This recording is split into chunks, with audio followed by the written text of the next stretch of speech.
कह दूं तुम्हें, क्या चुप रहूं, दिल में मेरे आज क्या चुरा लिया है तुमने जो दिल को, मेरा कुछ सामान तुम्हारे। हिंदी फिल्मों के इन बेहतरीन गानों को कंपोज किया था legendary music director R D. Burman ने, जिन्होंने बॉलीवुड को सैकड़ों बेहतरीन नगमों से नवाजा। पिया तू अब तो आजा। इनके यूनिक म्यूजिकल टैलेंट की वजह से इन्हें दुनिया के टॉप मोस्ट म्यूजिशियंस में से एक माना गया और इनके फ्यूजन स्टाइल को आज भी कई संगीतकार फॉलो करते हैं।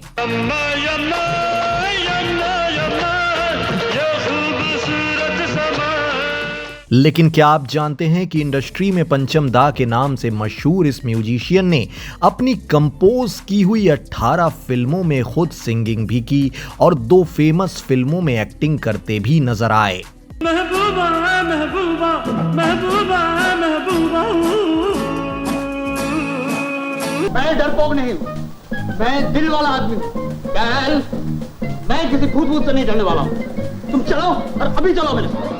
क्या आपको पता है कि ये फेमस म्यूजिशियन और सिंगर एस.डी. बर्मन के इकलौते बेटे थे जो 2 बड़े राजघरानों से ताल्लुकात रखते थे।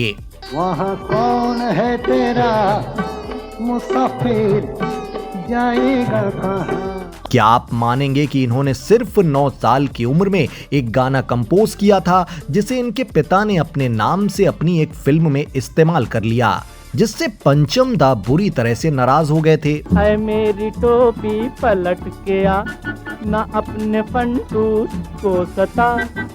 और क्या आप यकीन करेंगे कि इन्होंने 3 बच्चों की तलाकशुदा मां आशा भोसले से शादी करनी चाहिए तो इनकी मां ने कहा कि तुम्हें मेरी लाश से होकर गुजरना होगा।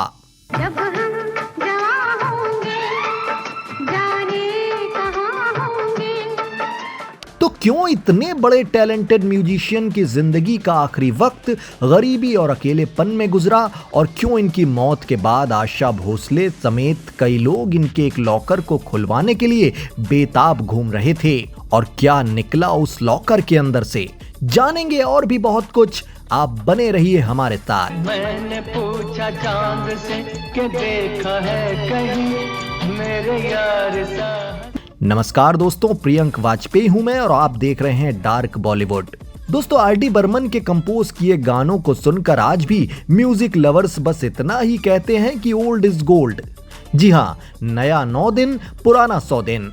ऐसे न मुझे तुम देखो, सीने से लगा लूंगा तुमको मैं। दोस्तों, पंचम दा ने बॉलीवुड को अलग अंदाज के बेहतरीन गानों से नवाजा और अपनी अनूठी संगीत रचनाओं से भारतीय संगीत प्रेमियों के दिलों पर राज किया। होगा तुमसे प्यारा कौन, हमको तो तुमसे है एक कंचन। तो चलिए सबसे पहले जानते हैं इनके फैमिली बैकग्राउंड और बचपन के बारे में। आर.डी. बर्मन का जन्म 27 जून 1939 को कोलकाता में हुआ था। इनकी मां का नाम मीरा दास गुप्ता और पिता का नाम एस.डी. बर्मन था, जो अपने दौर के मशहूर संगीतकार थे।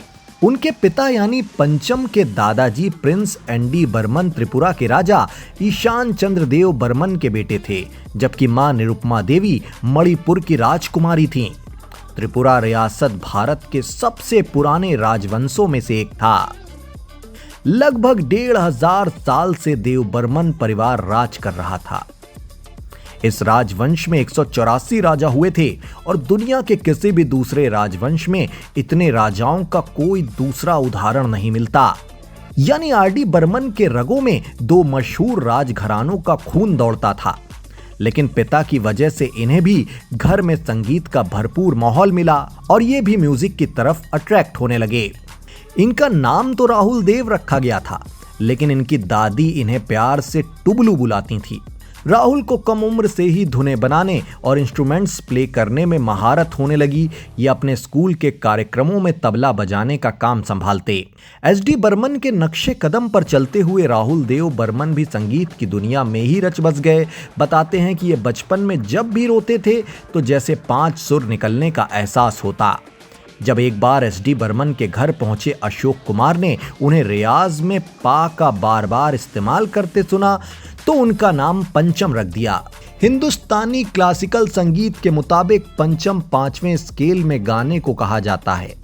राहुल ने अपनी स्कूलिंग कोलकाता के बालीगंज गवर्नमेंट हाई स्कूल से ली, लेकिन यह संगीत में इतने खोते चले गए कि पढ़ाई पिछड़ने लगी। एक बार स्कूल में काफी कम नंबर आए तो 9 साल के राहुल से पिता ने पूछा, क्या तुम्हें पढ़ाई नहीं करनी? आखिर तुम करना क्या चाहते हो? जवाब मिला, मैं आपसे भी बड़ा संगीतकार बनना चाहता हूं। एसडी बर्मन बोले, तुमने आज तक कोई भी धुन बनाई है? बताते हैं कि पिता के सवाल पर आरडी बर्मन ने 1-2 नहीं बल्कि 9 नई ताजी धुनें सुना डाली। सिर्फ 9 साल के बच्चे की ऐसी धुनें सुनकर पिता दंग रह गए। उन्होंने कुछ नहीं कहा और वहां से चले गए। कुछ समय बाद एसडी बर्मन अपने काम के लिए दोबारा मुंबई लौट आए। सालों बाद 1956 में फिल्म फंटूस रिलीज हुई। तब राहुल देव की उम्र 17 साल की हो चुकी थी। राहुल कोलकाता में ये फिल्म देखने पहुंचे तो उन्हें जोरदार धक्का लगा। पिता के कंपोजिशन में बने फिल्म के गानों में वही धुन थी जो उन्होंने सालों पहले पिता को सुनाई थी। वो गाना था आई मेरी टोपी पलट के। ऐ मेरी टोपी पलट के आ, ना अपने फंटूस को सता।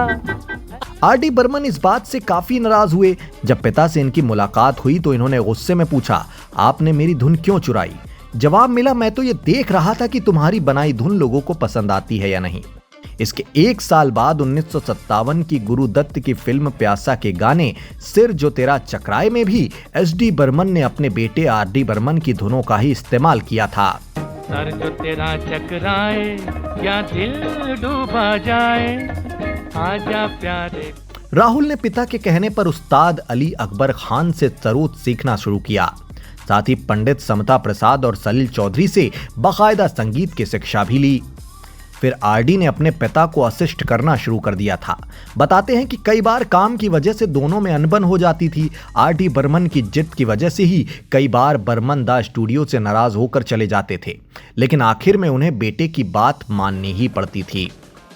फिल्मों में इन्हें मिले ब्रेक की बात की जाए तो सबसे पहले 1958 में गुरुदत्त ने अपनी फिल्म राज में आरडी बर्मन को म्यूजिक कंपोज करने का मौका दिया, लेकिन ये फिल्म कभी बन ही नहीं सकी। इसके बाद इन्होंने 1958 की ही फिल्म 16वां साल में बतौर असिस्टेंट म्यूजिक डायरेक्टर अपने करियर की शुरुआत करी। दरअसल महमूद इस फिल्म में एसडी बर्मन से गाने कंपोज करवाना चाहते थे। जब इस सिलसिले में वो उनके घर पहुंचे तो एसडी बर्मन ने कहा कि उनके पास फिलहाल ज्यादा वक्त नहीं है। तभी महमूद की नजर पास के कमरे में तबला बजा रहे आरडी बर्मन पर पड़ी और तुरंत महबूब ने इस फिल्म के गाने को कंपोज करने की जिम्मेदारी आरडी बर्मन को दे दी। हालांकि आरडी ने पिता के असिस्टेंट के रूप में ही इस फिल्म की कमान संभाली। अपना दिल तो आवारा न जाने किस। लेकिन आरडी बर्मन के कंपोजिशन की पहली हिट फिल्म साल 1966 की तीसरी मंजिल रही। इस फिल्म के गाने आजा आजा मैं हूं प्यार तेरा और ओ हसीना जुल्फों वाली जबरदस्त हिट रहे। आजा आजा मैं हूँ प्यार तेरा, अल्लाह ओ हसीना जुल्फों वाले जाने जहां, ढूंढती है काफिर। आगे इन्होंने बहारों के सपने, यादों की बारात, पड़ोसन, दीवार, सीता और गीता, कालिया और शोले जैसी जबरदस्त हिट फिल्मों के लिए म्यूजिक कंपोज किया। यादों की बारात निकली है आज दिल के द्वारे, दिल के मेरे सामने वाली खिड़की में एक चांद का टुकड़ा रहता है। आरडी बर्मन ने एक से बढ़कर एक गीतों को कंपोज किया और गाया भी। महबूबा महबूबा महबूबा महबूबा। इस तरह देखते ही देखते इन्होंने फिल्म इंडस्ट्री में अपनी मजबूत पहचान बना ली। गोलमाल है भाई सब गोलमाल है, गोलमाल गोलमाल है, गोलमाल है भाई सब गोलमाल है। आरडी बर्मन ने अपने करियर में इतने हिट गाने दिए जिन्हें एक वीडियो में समेटना बिल्कुल भी आसान नहीं है। तू है वही दिल ने जिसे अपना कहा, तू है जहां। चेहरा है या चांद खिला है, जुल्फ घनेरी शान। आर.डी. बर्मन ने सबसे ज्यादा संगीत राजेश खन्ना की फिल्मों के लिए दिया। वहीं किशोर कुमार ने इनके लिए सबसे ज्यादा गाने गाए। कुछ तो लोग कहेंगे लोगों का, और तीनों की तिकड़ी ऐसी जमी कि उसकी आज भी दुहाई दी जाती है।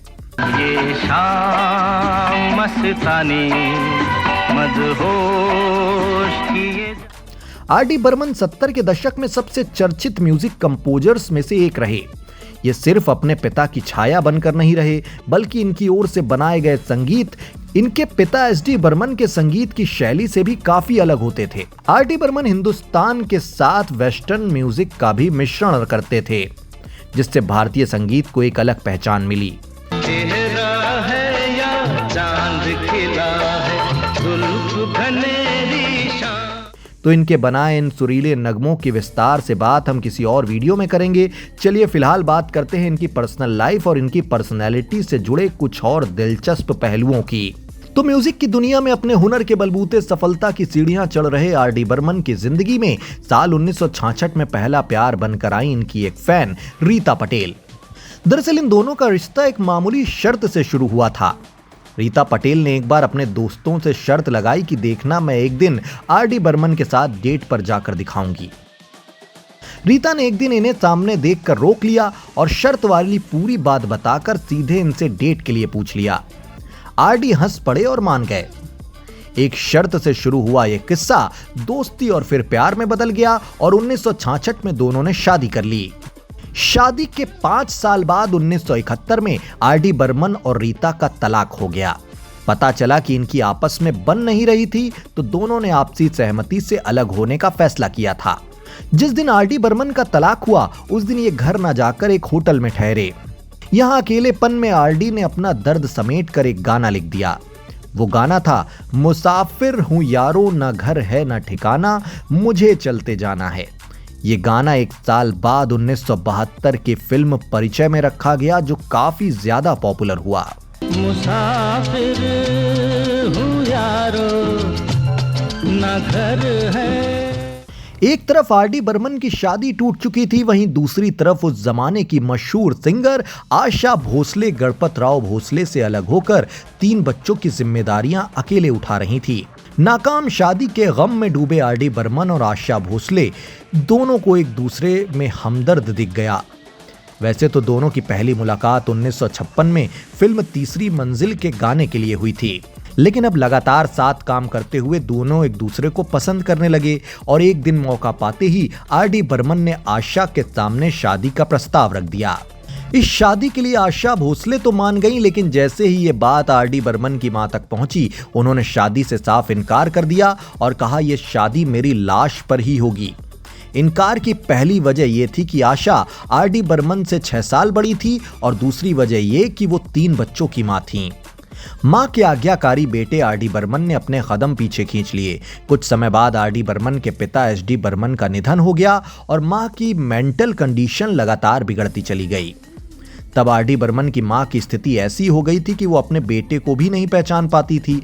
जब मां की हालत में सुधार नहीं दिखा तो आर.डी. बर्मन ने 1980 में आशा भोसले से शादी कर ली। आर.डी. बर्मन और आशा भोसले की जोड़ी खूब जमी, पर्सनल भी और प्रोफेशनल भी। इन दोनों ने साथ में दर्जनों सुपरहिट गाने दिए।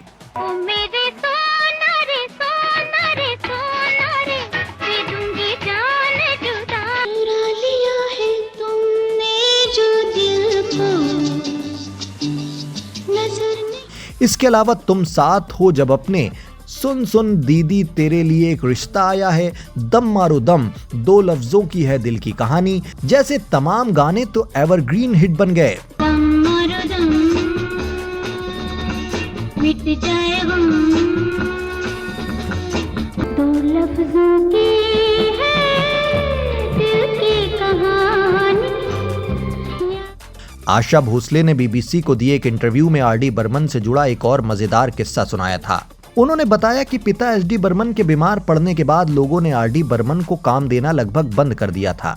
जब भी ये किसी के पास काम मांगने जाते तो हर कोई बस यही कहता कि यार पंचम, तुम्हारी धुनों में वो बात नहीं जो तुम्हारे पिता की धुनों में हुआ करती थी। एक बार जब आर डी बर्मन अपनी पत्नी आशा के साथ शक्ति सामंत के पास पहुंचे तो उन्हें फिर वही जवाब मिला कि कुछ नया सुनाओ, जैसा कि तुम्हारे पिता सुनाया करते थे। यह सुनकर आर डी बर्मन ने पत्नी आशा के कानों में धीरे से कहा, अब तुम मजे देखना। ये कहते ही आर डी बर्मन ने शक्ति सामंत से कहा कि मेरे पिताजी ने एक धुन बनाई थी जो आज तक कहीं इस्तेमाल नहीं हुई, क्या वो धुन आपको सुनाऊं? चालाकी से आर डी बर्मन ने पिता के नाम से अपनी ही एक धुन सुना दी। वो धुन सुनकर शक्ति सामंत ने तारीफों के पुल बांध दिए और कहा कि मैं कहता हूं ना, तुम्हारे पिता की बात ही कुछ और थी। आशा भोसले ने बताया था कि आर डी हंसमुख अंदाज के और बेहद शरारती थे। आशा भोसले घर की साफ सफाई के पीछे कुछ ज्यादा ही परेशान रहती थी, तो एक बार उनके बर्थडे पर आर डी ने उन्हें एक झाड़ू और गुलाब का फूल गिफ्ट कर डाला। आशा भोसले और आर डी बर्मन की शादीशुदा जिंदगी वैसे तो कुछ साल अच्छी चली, लेकिन लोग बताते हैं कि बाद के सालों में आर डी की शराब और सिगरेट की लत से परेशान होकर आशा भोसले ने उनका घर छोड़ दिया और अलग रहने लगीं। तो वहीं कुछ जानकार ये भी बताते हैं कि आखिरी समय में आर डी बर्मन की आर्थिक स्थिति बेहद खराब हो गई थी और एक समय तो ऐसा भी आया जब उन्हें काम मिलना बिल्कुल बंद हो गया, इसलिए आशा ने उनका साथ छोड़ दिया। खैर, अब सच चाहे जो रहा हो, पर जब पंचम दा के अच्छे दिन थे तो उनके पास परफ्यूम का बहुत बड़ा कलेक्शन था। इनका खून तो शाही था ही, जिंदगी जीने का अंदाज भी शाही था। पंचम दा खाने के भी काफी शौकीन थे, खासतौर पर इन्हें तीखा खाना काफी ज्यादा पसंद था। मिर्ची के वो इतने शौकीन थे कि खुद घर में लगभग 200 तरह की मिर्चियां उगा रखी थी। दुनिया भर में मिर्ची की कुल 400 जातियां हैं, जिनमें से 200 पंचम दा के होम गार्डन में थीं। पर जब बुरा वक्त आया तो धीरे धीरे ये सब कम होता चला गया। कई साल तक कुछ खास काम नहीं मिला। दरअसल साल 1985 के दौरान पंचम दा की कई फिल्में फ्लॉप होती गईं। वहीं साल 1988 में आर डी को दिल का दौरा पड़ा था, जिसके बाद लंदन में उनका इलाज करवाया गया। हालांकि इलाज के दौरान भी आर डी ने कई धुनें बनाई।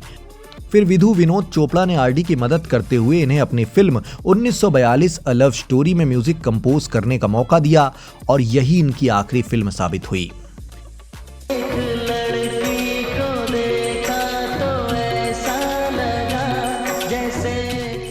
इस फिल्म के लगभग सभी गाने सुपरहिट रहे। एक बार फिर सालों बाद आर डी बर्मन का डंका बजने लगा।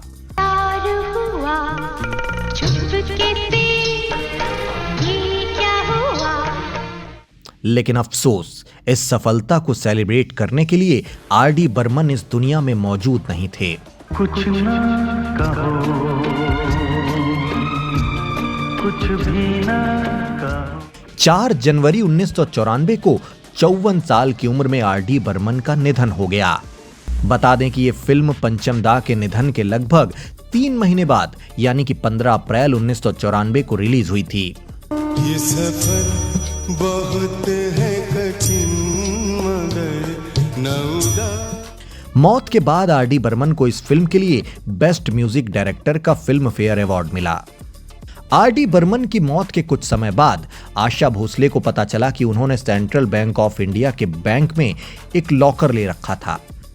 इस लॉकर के लिए आर डी बर्मन जीते जी हजारों रुपयों का रेंट दिया करते थे। डॉक्यूमेंट्स के मुताबिक आर डी बर्मन की मौत के बाद इस लॉकर के हकदार उनके सेक्रेटरी भरत अशर थे।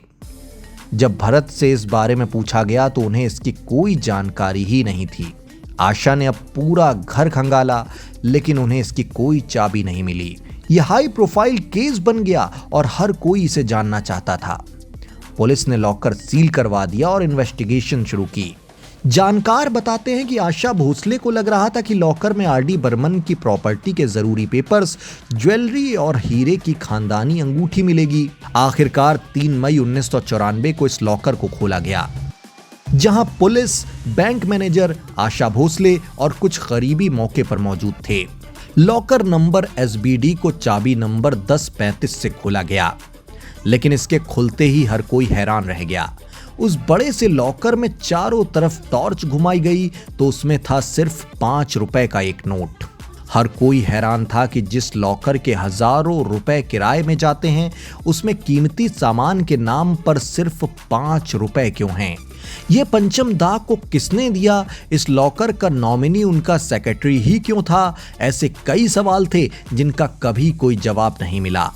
इन तमाम घटनाक्रमों के अलावा एक वक्त ऐसा भी आया जब पंचम दा पर धुनें कॉपी करने का भी आरोप लगा, लेकिन पता चला कि कई बार इन्होंने फिल्म मेकर्स के प्रेशर में आकर ऐसा किया था। अपने करियर के दौरान पंचम दा ने लगभग 300 फिल्मों में संगीत दिया, जिनमें से ज्यादातर अव्वल दर्जे की मानी गईं। कहा जाता है कि संगीत में आर.डी. बर्मन का टैलेंट सिर्फ पुराने ढर्रों तक सीमित नहीं था, बल्कि पंचम दा कंघी, कपलेट जैसी चीजों से भी धुन बना देते थे। विस्की की खाली बोतल हो या फिर कार का बोनट, स्कूल की बेंच हो या साइकिल, पंचम दा को जैसे हर चीज में संगीत सुनाई देता था। पंचम ने अपने संगीत में पर्कशन इंस्ट्रूमेंट को भी प्रमुखता से शामिल किया। मादल का घर फिल्म के गाने तेरे बिना जिया जाए ना, जोशीले का गाना दिल में जो बातें हैं, आज चलो हम कह दें, जीवा और बरसात की रात में भी पंचम ने खूबसूरत प्रयोग किए और इस यंत्र से शानदार धुनें निकाली जो आज भी सुनने वालों को हैरत में डाल देती हैं। तेरे बिना जिया जाए ना। आर.डी. बर्मन ने जब बैकग्राउंड म्यूजिक में कदम रखा तो हिंदी फिल्म में उसके दिशा और दशा ही बदल दी। फिल्म शोले के थीम म्यूजिक के साथ बैकग्राउंड म्यूजिक की आज भी चर्चा होती है। फिल्म में डाकुओं के आने पर तबले की धुन का जिस ढंग से प्रयोग किया गया वह किसी कमाल से कम नहीं है। शोले के थीम म्यूजिक में पंचम ने ट्रम्पेट, स्ट्रिंग इंस्ट्रूमेंट के साथ भारतीय म्यूजिकल इंस्ट्रूमेंट का भी शानदार प्रयोग किया। कितने आदमी थे सरदार? 2 आदमी। संगीत की दुनिया के ये नायाब नगीने इस दुनिया में ज्यादा दिनों तक नहीं रह सके और जल्द निधन की वजह से इनका सुरीला सफर लगभग 2 दशक में ही अस्त हो गया। लेकिन इस कम वक्त में ही इन्होंने भारतीय संगीत को अपने हुनर से तराशा और अपनी धुनों से हिंदी सिनेमा को खूबसूरत हुस्न बख्शा। जब तक भारतीय फिल्मों का संगीत जिंदा रहेगा, धुनों के सरताज को जरूर याद किया जाता रहेगा। हमारी पूरी टीम की तरफ से इस महान शख्सियत को दिल से श्रद्धांजलि। फिलहाल दोस्तों, आर.डी. बर्मन साहब का कौन सा गाना आपको पसंद है? अपनी कीमती राय कमेंट बॉक्स के जरिए हम तक जरूर पहुंचाएं। मैं प्रियंक वाजपेयी जल्द मिलता हूं आपसे अगले वीडियो में। तब तक आप देखते रहिए डार्क बॉलीवुड। शुक्रिया, नमस्कार। कह दूं तुम्हें क्या चुप रहूं, दिल ने मेरे आज क्या चुरा लिया है तुमने जो दिल को, मेरा कुछ सा